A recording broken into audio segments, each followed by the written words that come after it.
بسم الله الرحمن الرحيم الحمد لله رب العالمين الصلاة والسلام على رسول الله صلى الله عليه وسلم يا عندي شيء 447ኛውን የሐጅ ጉዞ ምክንያት በማድረግ እንግዲህ የሳውዲ አረቢያ የሐጅ ሚኒስቴር አስገዳጅ የጤና ህግ አውጥቷል። ይህን እንግዲህ በተመለከተ ከዶክተር አብዱሰመድ ሁሴን በኢትዮጵያ እስልምና ጉዳዮች ጠቅላይ ምክር ቤት የጤና አማካሪ ጋራ ልንወያይ እዚህ ስቱዲዮ ተገኝተናልና ተከታተሉ። በመጀመሪያ ደረጃ ዶክተር ስሞትና የሥራ ድርሻዎትን ያስተዋውቁ። አመሰግናለሁ። ዶክተር አብዱሰመድ ሁሴን እባላለሁ። የኢትዮጵያ እስልምና ጉዳዮች ከፍተኛ ምክር ቤት የጤና አማካሪ ነኝ። ማሻአላህ። እንግዲህ የሳውዲ የሐጅ ሚኒስቴር በ1447ኛ የሐጅ ጉዞን በተመለከተ እንግዲህ ማንኛውም ሐጅ የሚያደርግ በዘንድሮ ዓመት የሐጅ የሚያደርጉ ሰዎች የጤና ብቃት ማረጋገጫ ወይም ደግሞ ሐጅ ስለማድረጋቸው የጤና ብቃት ማረጋገጫ ሰርቲፊኬት ማቅረብ አለባቸው ብለው የመመሪያ አውጥተዋል። ይሄ መመሪያ እንደው ምንድነው የሚመለከተው? ምንድነው አስተዋጽኦስ? ምንድነው የሚጠቅመው ጉዳይ? በቅድሚያ የ1447 ማንኛውም ሁጃጅ ሳውዲ አረቢያ ገብቶ ሐጅ ስነስርዓቱን ለመፈጸም የጤና ምርመራዎችን ማካሄድ አለበት።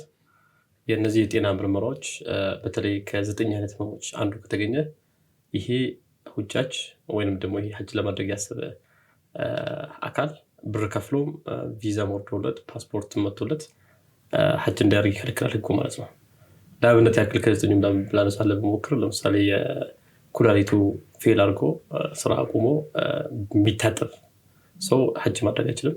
በሁለተኛ ደረጃ ደግሞ የካንሰር ታማሚ ሆኖ እንዲሁም ደግሞ ኬሞቴራፒ ላይ ካለ ሐጅ እንዳያደርግ የሳውዲ የሐጅና ዑምራ ሚኒስቴር ስትሮንግሊ ይከለክላል። በሶስተኛ ደረጃ የተለያዩ ደረጃ ልብ ህመሞች በተለይ ስቴጅ 2 እና ከዛም በላይ ያላቸው ሁጃጆች ካሉ ለሐጅ ለማድረግ ፊት ያደርጉ ማለት ነው። በአራተኛ ደረጃ የቲቪ እና ተላላፊ በሽታዎች ካሉበት ያ ነገር እስኪታከም ድረስ ሐጅ እንዲያደርግ አይፈቀድለትም። ሌላኛው የተለያየ የጉበት ህመሞች በተለይ ደግሞ በህክምና ቋንቋው ሄፓቲክ ፌለር ካለበት ሐጅ እንዲያደርግ አይፈቀድለትም ማለት ነውና ፕላስ የተለያዩ የአይምሮ ህመም ራስን አለማወቅ በተለይ ዲሜንቲክ የሚባል አይነት ህመም ካለባቸው በእድሜም በተለያዩ ምክንያት ካለ ሐጅ እንዲያደርጉ አይፈቀድላቸውም። ይሄን የመሳሰሉትን በሳውዲ የሐጅና ዑምራ እንዲሁም ደግሞ በሳውዲ ጤና ሚኒስቴር በኩል አስገዳጅ የሆነ ምርመራ እንዲካሄድ ነው በጠቅላይ ምክር ቤቱም አጠቃላይ ዓለም ላይ ላሉት ለሐጅ ሚሽን ኦፊስ መልእክት የተላለፈውና በዛ መልኩ ነው እኛም ስራውን እየሰራን ያለነው። ስለዚህ እነዚህ 9 የምርመራ አይነቶች በእኛ ሀገር ብቻ ናቸው ወይስ አጠቃላይ የሁጃጁን በተመለከተ ነው? አጠቃላይ ሁጃጅ ነው። ዓለም ላይ ያለ ሁጃጅ ሳውዲ አረቢያ ገብቶ ሐጅ ስነስርዓት ለመፈጸም ከእንደዚህ ከ9 ህመሞች ነፃ መሆን መቻል አለበት ማለት ነው። ከ9 አንዱ ከተገኘ ለሐጅ ለማድረግ ብቁ አይሆንም ማለት ነው። ስለዚህ ቅድም ሲገልጹልን ደረጃ 2 ብለዋል። እነዚህ ደረጃ 2 የሚባሉ የህመም አይነቶች ወይም ደረጃ አይነት መጠናቸው አንዳንዶቹ በምሳሌ የልብ ህመም ጋር ተገናኘ፣ አንዳንዶቹ በምርመራ የሚገኙ ናቸው። በልብ ምርመራ በተለያየ የልብ በኢኮካርዲዮግራፊ እና በኢሲጂ የሚገኙ ናቸው። ሌሎቹ ደግሞ እንደዚሁ በሲምፕቶማቲካሊ ወይም ደግሞ ሁጃጁ በሚያሳየው ጸባዮች ለምሳሌ እግር ማበጥ ካለ፣ ትንፋሽ መቆራረጥ ካለ፣ ቁጭ ብሎ ነገር ካለ በዛ መልኩ ይሄ ሁጃጅ ሐጅ ለማድረግ ብቁ አይሆንም ማለት ነው። ስለዚህ አሁን ይሄ የዚህ የጤና ምርመራ በደረጃ ላይ ካለ ሐጅ ለማድረግ አይገደድም፣ ሐጅ ማድረግ አይችልም ማለት ነው በመስፈርቱ መሰረት። ስለዚህ አሁን ይሄኛው ጠቀሜታው ለማን ለሁጃጁ ነው ወይስ ለሳውዲ ነው? በሁለት መልኩ ማየት እንችላለን። በእኛ ሳይድ በኢትዮጵያ ለምሳሌ በሁጃጆች ሳይድ ካየ የኛ ሰው ብዙ ጊዜ ጤናውን ምን ደረጃ ላይ እንዳለ አያውቅም። ብዙ ጊዜ እንደዚህ ጤና እክል ያለባቸው ሰዎች ሐጅ ላይ ይሄዳሉ። ብዙዎቹ ከሄዱ በኋላ ለተለያዩ ህመሞች ይዳረጋሉ። ህይወት እንኳን እስከማለፍ ይደርሳል ማለት ነው። ስለዚህ ፕራይመሪሊ ለሁጃጁ ነው እውነት ለመናገር። በመቀጠልም ደግሞ አሁን ሳውዲ አረቢያ የሚደርስባትን በተለያየ መንገድ የሚደርስባትን ተጽዕኖዎች በተለይ ከሁጃጅ ሞት ጋር በተገናኘ ያንን ኮንትሮል ለማድረግ ይህን ህግ በአስገዳጅነትም እንዳወጡ ነው ያለኝ መረጃና ስለዚህ ለሁለቱም ግን በጣም ጠቃሚ ነው። በተለይ አንደኛ የሐጅ መስፈርት መቻል ነው፣ ፋይናንሻሊ ኤብል መሆን በፋይናንስ መቻል። ሁለተኛ ደግሞ ፊዚካሊ መቻል ነው። እንደሚታወቀው የሐጅ ስራ በጣም ከባድ ጉልበት የሚፈልግ በጣም ትኩረት የሚፈልግ ስራ ስለሆነ ለዛ አገልግሎት ስለሚጠቅም ያ መቻል የሚባለውንም ለማረጋገጥ ይጠቅመናል ማለት ነው። እንግዲህ የሐጅ ምዝገባ ከተጀመረ በኋላ አብዛኛው ሁጃጆች እንግዲህ ይሄንን ምዝገባ እያሟሉ ነው። ከዛ በኋላ ወደ ሁለተኛው ወይ ደግሞ ወደ ንሱክ ፕሮግራም ወደ ሲስተም ፕሮግራም እየሄዱ ያሉትና እነዚህ ሁጃጆች የት ነው የሚመረመሩት? በቅድሚያ ይሄ እንግዲህ እንደ ዓለም አዲስ ነው ይህ ህግ፣ እንደ ሀገራችንም አዲስ ነው። በተለይ እንደ ኢትዮጵያ እስልምና ጉዳዮች ጠቅላይ ምክር ቤት እንደ ሐጅ ኦፊስ ቲም እንደ ሐጅ ኦፊስ ይሄ አካሄድ አዲስ ነው። ስለዚህ ምን ማድረግ አለበት የሚለው ነገር በተለያዩ መንገዶች ስናስጠና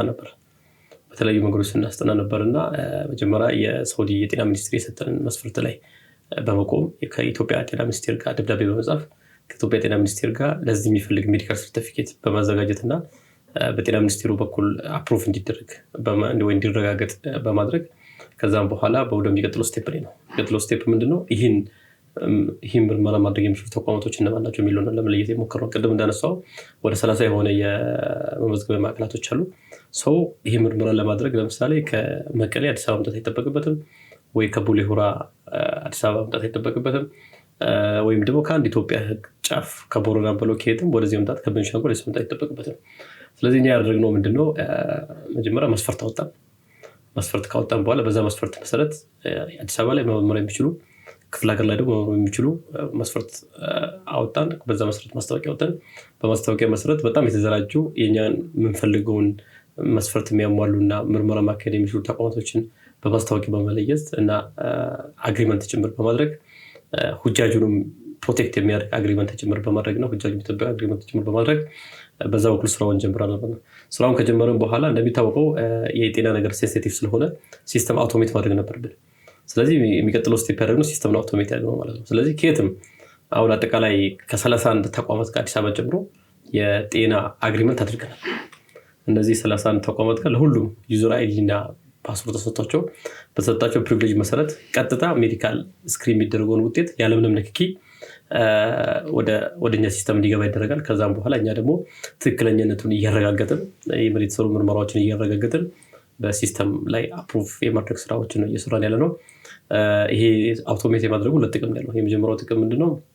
ሁጃጁ ምንም ሳይንገላታ ፔመንት ኮዱን ብቻ ይዞ በመሄድ ከ30 እስከ 50 ደቂቃ ውስጥ የሚያስፈልገውን የናምናዎችን በመስጠት የልብ ምርመራ፣ የራጅ ምርመራዎችን በማድረግ አልትራሳውንዶችን በማድረግ ቢያንስ ከ30 እስከ 50 ደቂቃ ውስጥ ሁሉ ነገር ጨርሶ ወደኛ ውጤቱ ይመጣል ማለት ነውና የሁጃጅ እንግልትም ከመቀነስ መንጻር ትልቅ አስተዋጽኦ እያደረገ ነውና ከአንዳንድ ሀጅ ሜዲካል ሚሽን ወንድሞችም ከአፍሪካ ካሉ ጋር የተለያዩ ኤዥያ ካሉ ጋር እንነጋገራለንና አሁን ዲቨሎፕ ያደረግነው አውቶሜት ያደረግነው ሲስተም በጣም ከፍተኛ በጣም ውጤታማ ፕላስ ኳሊቲ ያለውና ያ ብቻ ሳይሆን ደግሞ በሪል ታይም ጭምር የታጀበ ነው ማለት ነው። ስለዚህ ምንም አይነት ዲሌይ ሳይፈጠር ማለት ነውና በዛ መልኩ ነው ስራውን እየሰራን ያለነው ከ30 ተቋማት ጋር አዲስ አበባን ጨምሮ። ስለዚህ ኢትዮጵያ ሙሉ ላይ የኛ አገልግሎት አለ ማለት ነው። ሰው ልክ ፓስፖርት ፍለጋ የሆነ ቦታ እንደሚሄድ ወይም ቪዛ ፍለጋ የሆነ ቦታ እንደሚሄድ ጤና ግን እንደዛ አላደረግንም። ክራይቴሪያ የሚያሟሉትን ከምርጥን በኋላ ከእያንዳንዱ ውል በመግባት የህጋዊ ከለላ ለሁጃጁ በመስጠት በዛ መልኩ ምርመራዎች እየተካሄዱ ስራዎችን እየሰራን አፕሩቭ እያደረግን ይሄ ነው ማለት ነው። እንግዲህ አንዳንድ ክልሎች ላይ ምናልባት የሚፈለገውን ያክል መስፈርት ያላቸው የጤና ተቋማት ከማግኘት አኳያ የገጠማቸው ችግር ካለ? በጣም ጥቂት ነው የገጠመን። እውነት ለመናገር ከ95% በላይ የምንፈልገውን ያክል በተለይ ፕራይቬት ሄልዝ ፋሲሊቲዎችን ስፔሻሊቲ ክሊኒክ እና ሜዲካል ሴንተር እንዲሁም ደግሞ የመጀመሪያ ደረጃ ሆስፒታልና ከዛም በላይ አግኝተናል እውነት ለመናገር።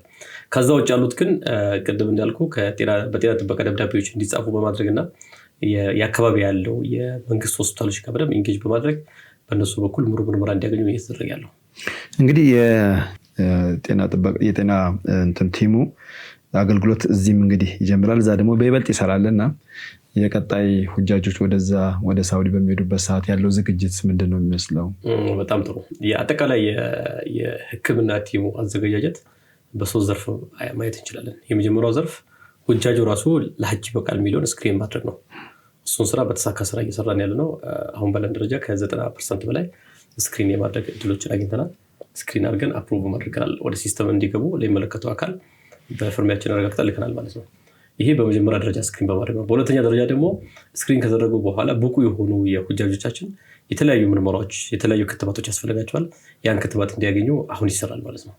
አሁን የሚቀጥለው ስቴፕ እሱ ነው የሚሆን። የተለያዩ ቢጫ ወባ ክትባቶችን እንዲያገኙ ይደረጋል። እሱ ደግሞ ከኢትዮጵያ ከፓብሊክ ሄልዝ ኢንስቲትዩት ጋር በመተባበር ለሱም ደብዳቤ በመጻፍ ይሄን አገልግሎት የሚሰጡ ወደ 28 አካባቢ የጤና ባለሙያዎች ስልጠና ወስዶ ወደ የመጡበት ተመልሶ ሁጃጁ ያለበት ሁጃጁ መዝገባዊ ማዕከላት ባለበት ቦታ ላይ ሄዶ እንዲሰጡ አሁን እናደርጋለን ማለት ነው። ያ ሙሉ ዝግጅት ጨርሰናል።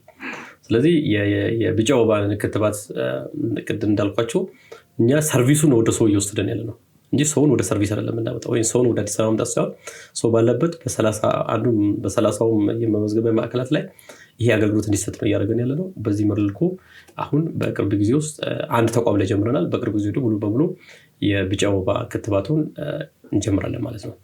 ይሄ ነው። በሶስተኛ ደረጃ ሁጃጁ ሊሄድ ሲል እያንዳንዱ ሁጃጅ ሰርቲፊኬቱን በእጁ ይዞ መሄድ አለበት ማለት ነው። ስለዚህ እኛ ጋር ያለው ሲስተም ላይ አፕሩቭ ያደርግነውን እያንዳንዱ በሁጃጁ ስም የጠቅላይ ምክር ቤቱ አርማ ያለበትና ይሄን ምርመራውን ያካሄደ ተቋም አርማ ያለበት የተዘጋጀ ሰርቲፊኬት ተዘጋጅቷል። እናንተም ማየት ትችላላችሁ በኋላ ስታስገቡት። ያን ሰርቲፊኬት ለእያንዳንዱ ሁጃጅ ይሰጣል።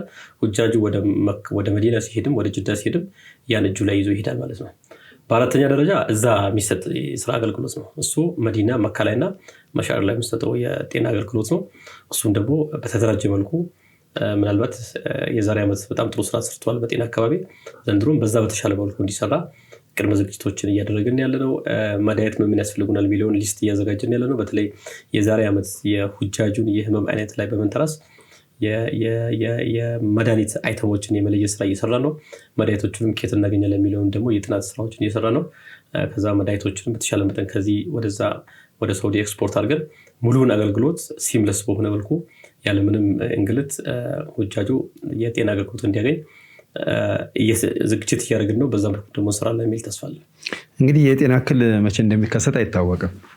አንዳንድ ሰዎች ደግሞ ያው የቆየ ህመም ሊኖርባቸው ይችላል። ግን ከነዚህ 9 መስፈርቶች ውጭ የሆኑት ማለት ነው።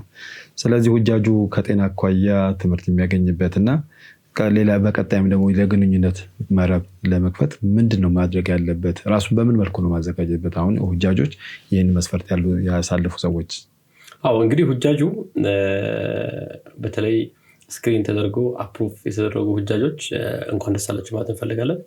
ይሄ የሜዲካል ስክሪን መደረግ ጉዳይ ከቪዛ ጋር እኩል ነው።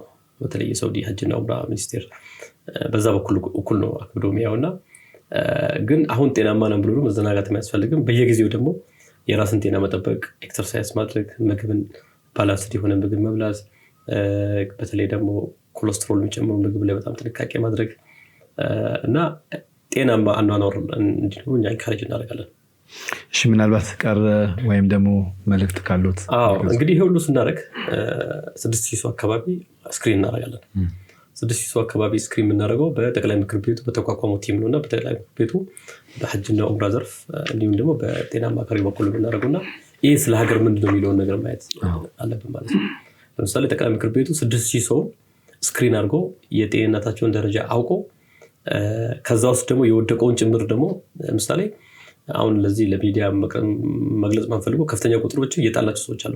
እነዚህ የጣልናቸው ወይም ደግሞ ሐጅ ለማድረግ ብቁ ያልሆኑ ሁጃጆች ወንድሞቻችን፣ እህቶቻችን፣ እናቶቻችን ምንድነው ያደረግነው? ቀጥታ ከሄልዝ ፋሲሊቲ ወይም ደግሞ ከጤና ተቋም ጋር አገናኝተናቸው ምርመራዎችን እንዲያገኙ አድርገናል ማለት ነው። ይሄን በማድረጋችን ራሱን በትክክል ጤናውን ያላወቀ ኢትዮጵያዊ ወንድ ወይ ሴት ፕሮፐር የሆነ የሕክምና አገልግሎት እንዲያገኝ እያደረግን ያለ ነው።